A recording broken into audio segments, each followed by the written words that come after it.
Un sourire pour effacer la pauvreté, c'est la devise de Basma, l'organisation non gouvernementale qui s'est donnée pour mission d'aider les familles libanaises dans le besoin. Un besoin de plus en plus pressant, notamment en raison de la guerre et des blocages politiques actuels.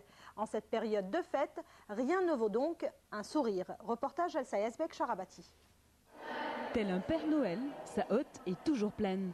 Comme chaque période, Sandra vient rendre visite à Georgette et sa famille, des sacs pleins le coffre. Une aide alimentaire, mais pas que ça. Après, on a évolué parce qu'on a remarqué qu'on ne peut pas aider les familles juste sur le plan alimentaire. Donc, on a développé les commissions médicales, vestimentaires, alimentaires, mais surtout aussi les commissions emploi. Cette année, les Libanais ont particulièrement eu besoin d'organisations comme Basma.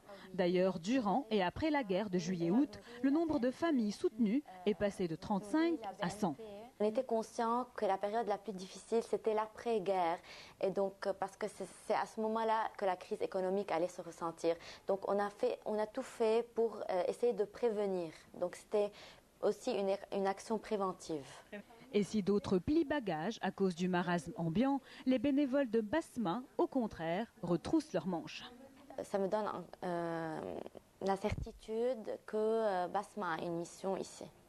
Fondatrice de Basma depuis 4 ans, Sandra est déjà entourée d'une 60aine de bénévoles. Comme elle, ils sont tous jeunes et engagés. À leur tour, ils font passer le message aux élèves d'école.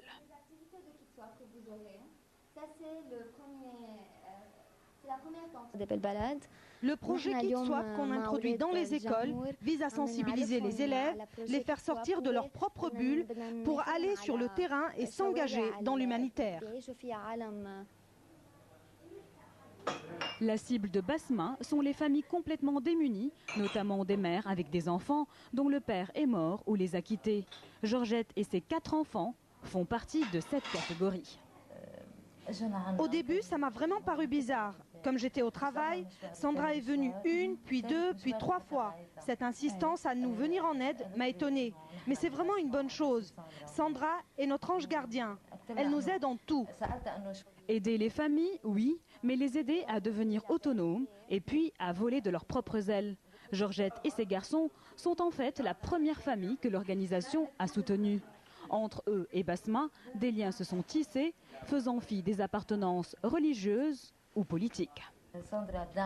Mon travail seul ne suffit pas. Basma est notre soutien principal et cette organisation porte bien son nom puisqu'elle introduit la Basma, le sourire, dans le cœur des gens.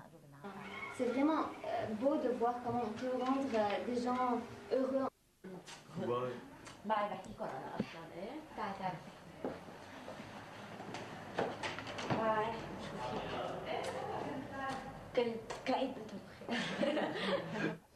Voilà, c'est donc avec ce sourire que je vous quitte.